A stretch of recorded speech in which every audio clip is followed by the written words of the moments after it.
A day in my life as a first time mom. After nga namin magsarado ng shop, ay naisip namin na pumunta muna ng Naga City dahil nga wala na kaming supply sa bahay.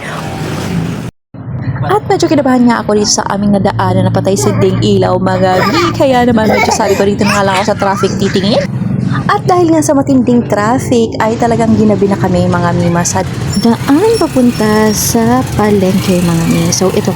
Pero sige lang, dahil yan ang trip mo sa buhay, sige, push lang ng push hanggang makarating ka sa palengke kahit sobrang traffic na, igora mo na yan para meron kang simulyas at bawang na lulutuin kinaumagahan. So, kailangan kong libangin ang aking sarili at tingnan ang mga kumukuti-kutitap na ilaw dito sa Jollibee at si Manong driver na talagang masipag kahit gabi na. So, meron akong 300 tingting na 300 pesos para sa budget-friendly nating mga mima. So, bibili lang naman talaga ako ng bawang at sibuyas dahil wala na nga kaming stock sa bahay.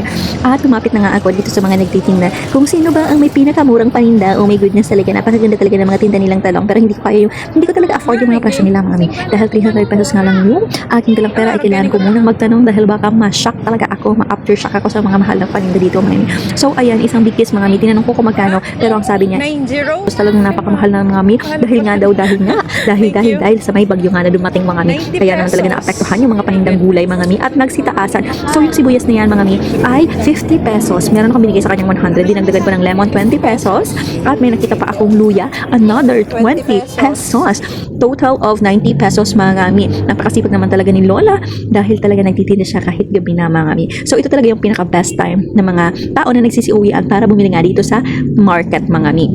So, naghanap nga ako mga mi ng kamatis na medyo mura kasi namahalan ako sa 30 pesos mga mi na kamatis at kaunti lang naman mga mi. Ayan, napakakuripot ko talaga, diba? Ayan mga mi, talaga naghanap ako ng kamatis dyan at may nakita na nga ako. Hindi na ako masyadong lumayo mga mi dahil may nakita akong dalawang little boy dito na nagtitinda ng kamatis. So, nagtanong ako kung magkano at medyo mura sila ng 10 pesos kaya dito na lang ako bumili mga mi. Ayan, medyo madami din naman, maliliit nga lang at hinog na pero okay na rin naman yan kasi mabilis lang naman namin yung i-consume at sana ma-consume talaga namin. Ayan, at nagpili-pili na nga ako mga mi ng ganyan talaga yung mga nanay siguro no, kapag nanay ka na tumitingin-tingin and bawal talaga yung pisil-pisil na yan mga mi. Pero kailangan ko kasi i-check kung yung malambot na mga mima. Pero hindi ko naman yan pinupush agad-agad. Ang daming explain, di ba? Anyway, so bumili na nga ako dyan mga mi ng kamatis at pagkatapos ay humingi na ako ng sukli. Natural, kailangan ko humingi ng sukli dahil talaga nakabudget lang yan. Ayan mga mi, so umalis na ako mga mima at may konting kuntuhan pa kami dyan mga mi ng aking kapwa customer mga mi. Sabi ko, mahal naman po talaga ng mga bilihin ngayon. Bakit kayo? So sabi niya, ay nako talaga sabi niya. Dahil nga sa nagbagyo kaya siguro nagmahalan yung mga kahit nga din ako ay talagang na-aftershock sa mga paninda yun sabi niya. Pero nagulat din siya mga mi sa mahal talaga ng mga paninda as of today talaga. Bakit kayo gano'n? Diyos ko, yung 300 pesos mo hindi mo na alam kung sa talaga abutin. Pero yung pang ilang araw lang naman, actually siguro mga 2 days, mga ganyan, bumili na ako. So umalis na nga ako mga mi dahil napakarami na ng chismis na ginawa ko. Ayan, at umalis na ako at maghanap nga ako ng isda. Dahil nga may nakita akong kangkong ay nagtanong na rin ako kung magkano dahil nga nakakabigla na yung mga presyo, nagsisitaasan na. Ang alam ko 10 pesos lang yan pero thanks ka dahil 10 pesos pa rin naman hanggang ngayon yung kangkong na yan mga medyo kaunti lang naman talaga yung lagay nila pero okay na yan mga mi dahil 10 pesos lang naman at bumili rin ako ng talbos ng kamote dahil 10 pesos lang din. So maganda talaga to. Iligay sa sabaw na fish mga mi. So ayan na nga mga mima, nakarating na ako dito sa Ocean Park ng Naga City kung saan may makikita kang iba't ibang klaseng isda kahit hindi ka pumunta sa ilalim ng dagat. So merong mga hipon, merong mga hindi ko alam talaga yung mga hindi ko talaga kilala yung mga isda mga bukod sa bangus at tilapia at turay mga mi.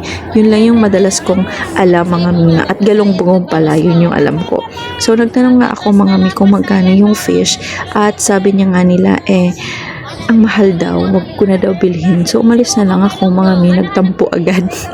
Hindi, joke lang mga mi. So tumitingin-tingin muna ako mga mi kung saan yung may pinakamurang paninda. So tingin lang pero hindi naman talaga nagtanong. Ayan mga mi. So ang hinanap po talaga mga mi is yung turay kasi favorite yun ng asawa ko dahil mura nga siya mga mi. 50 pesos lang naman. Actually 40 pesos yung kalahating kilo niya. Pero sabi ni kuyang tindero, gawin ko na daw 50. Ayan, desisyon siya sa buhay. Nagtanong nga ako bakit mapula yung pisngi nung isda niya mga mi. Pero ang sabi niya sa akin naka-blush on daw. O diba nakakaloka. Buti pa yung isda niya may blush on. Nilagyan niya isa-isa yung isda ng blush on kaya naloka ako mga mi. Sabi niya normal daw yun, blush on daw. Samantalang yung bumibili ni blush on wala. Kaloka. Napakagaling mo talaga kuya. Kaya natawa talaga ako. Sabi ko sana all may blush on. Ayan, sabi niya 50 pesos na ito. Ale, ay wow. Kaya naman, pinili ko na mga mima dahil 50 pesos lang naman. At meron pa akong hawak na 100 pesos. Actually, 120 pesos. So, ayan, umalis na ako mga mi dahil paubos na ang aking milyones. At naghanap nga ako mga mi ng sariwang tilapia. Dahil gusto ko talagang kumain ng tilapia. Matagal-tagal ko na hindi nakakakain ng tilapia. Pero, thanks God, meron ako nakita medyo maliit lang dito. At nagkakahalaga siya ng 70 pesos. Ayan, at binili ko na ang mga mi. Ayan, napakasipag naman ni ate mga mima kasi habang nag-aalaga siya ng kanyang anak niya ba yan? Okay.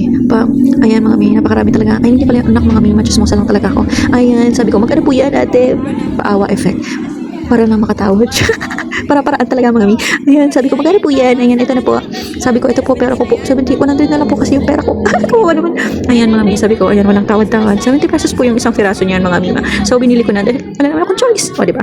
Nakakaloka talaga. So, ayan na nga mga mi. Medyo inantay ko pa si Ale kasi may kausap pa siyang baby. So, ayan, antay-antay ng konti. Pag kailangan pa siya kasi kailangan ko pa palinisan yan at bahate dahil hindi ako marunong masyado magmayaman yan. Hindi, marunong naman pa talaga ako. Kailangan ko lang talaga siyang patanggal para siyempre bawas trabaho na, diba? Nakakaloka. Ayan, nagpakiskis na nga talaga ako ng isda mga mi dahil gusto ko talaga yan ng tilapia mga mi. Hindi ko alam sana nga, hindi siya lasang laboy mga mi. Hindi ko alam kung anong Tagalog dun sa English. Ay, Tagalog sa English. Ang kanina talaga. Yung lasang ganun ba? Mga oras na parang yung tilapia ay lasang. May mga aram kasi, may mga time ako na bumibili ng tilapia na yung lasa talaga niya is lasang laboy. Ayan, 70 pesos lang naman yan. And sinuklian, hiningan niya pa ako ng 20 pesos. Bibigyan niya na daw ako ng 50. O diba, napakagaling. Ganyan talaga ang mga sekreto ng mga tindera para hindi sila maubusan ng panukli. Ganyan, tamang diskarte. O diba, napakakaloka. Ayan, mga amigos, gusto ko talagang bumili ng lahat ng paninda niyo. Pero talagang 300 lang yung pera ko. Joke lang naman. Ayan, mga mima, sabi ko, kakain po ako ng pusit. Ayan po yung pusit niya. I mean, yung pusit na tinda niya. Galing pa daw yun ng Kalabanga. Kaya naman, dahil taga Kalabanga, ako, binilhan ko siya ng worth 50 pesos. 50 pesos na lang kasi yung tinda ko. Kaya, ay yung hawak kong pera. Kaya naman talaga, sabi ko, 3 piraso lang po. Ayan, mga mi. So, kinumpute niya pa nga yan, mga mima, kung magkano yun. Kasi 350 pesos daw yung kilo. So, yung total amount talaga ng 3 piraso na yan is 57 something. Pero 50 pesos lang naman talaga yung pera ko. Nagkumpute pa si kuya. Sabi ko, 50 pesos na lang po yung pera ko. Sabi ko, palitan niya na lang ng mas maliit kasi baka siya malugi, diba? O, ayan, sabi ko, ito na lang po yung pera ko. Kaya naman, kailangan ko talagang ibigay na lang yung 50 pesos mga mi ng kusang loob nang walang pag-aalala. Kaya naman, ayan, sabi ni kuya, naawa siguro sa akin. Kawawa naman tong ali na to. Walang pera. Kawawa naman talaga. Ayan, naawa siya. Kaya umuwi na ako mga mi. Thanks God. Napakabuti ng kanyang puso. Sana pagpalain siya ni Lord.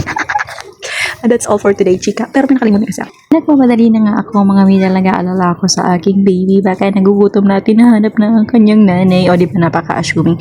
Nakalimutan ko nga talaga na bumili ng fruits para sa aking little one.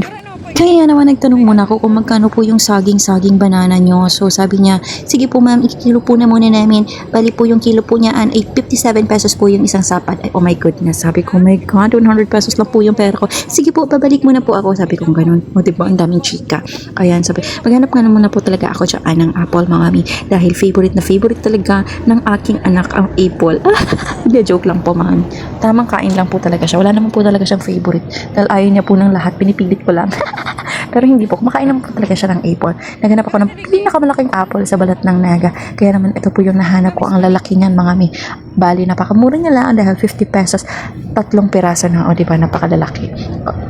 At pagkatapos nga niyan mga mi, ay umulis na ako agad-agad para balikan yung banana saging na iniwan ko mga mi, kasi baka naman maubos na yung kanilang paninda mga mi, kaya bumalik ako agad-agad. Hindi naman po agad-agad yung mauubos mga mi dahil marami naman po silang tinda. Kaya sabi ko, ali ako po yung kanina. Che. Wala pang kumpake. Pero mabait po si ate mga mi dahil binigyan niya na lang po sa akin ng 50 pesos yung kanyang saging mga mi. Napakabuti ng kanyang puso mga mi. Napakamaawain niya sa mga kagaya kong pulubi. Kawawang bata. Anyway, mga mi, bumalik na nga ako sa aming sports cart, mga mi. At masaya naman ako, sport, 100 pesos. So, nakabili na ako ng saging at apple. O, diba, mga mi? Pagdating ko nga ay naabutan ko ang aking anak na sobrang busy sa kanyang pagdadrive, mga mi. Napakagaling talaga ng tatay niya mag-train sa kanyang anak. 1-year-old pa lang gusto na mag-drive. Oh my goodness. At pagkatapos ay nag-deposit kami ng kaunting milyones at pumunta ng Robinsons Mall para nga mga mi bumili ng chicken. Walang katapusang chicken. Hindi mga mi, bumili lang talaga kami dyan ng chicken. Sinbalik. Anyway, bumili po talaga kami ng chicken mga mi. Dahil kailangan po namin yon sa aming gagawin tinola. Hindi po mabubuo yung tinola namin kung walang chicken. At first time kong makarating dito sa mall. Kaya talagang tuwang-tuwa ako mga mi. Anyway, hindi joke lang po mga mi. Dahil natuwa ako dito. Ang dami po ng cars for today's video mga mima. And may exhibit sila mga mi ngayon ng kanila mga sasakyan through BPI Banking. O diba, nakakatuwa talaga. At nag-picture muna ang aking little one. Medyo natakot lang siya mga mi. Pero kumain muna kami mga mima dahil nagugutom na talaga ako at nag-only rice kami mga mi. Pero feeling ko nga talaga mga mima, gusto ko talaga to. Ito talaga yung cravings ko mga mi. Kaya paki-like and follow naman po ako mga mima para lang makabili po ako ng ganito. Gusto ko po talaga to mga mi. Pwede ba makahingi ng likes? Talaga natutuwa talaga ako mga mimi. Sa card na to, di ba? Ang cute-cute niya talaga. Kahit wala po yung libreng payong, ang cute-cute niya talaga. Ay, nako talaga. Kaya kung meron lang talaga akong 3 million, iiyak talaga ako mga mimi at kinukulit ko yung aking asawa. No, di ba lang ako no? Pero syempre, joke lang naman yon at libre lang naman mangarap. That's all for today, chika. Salamat!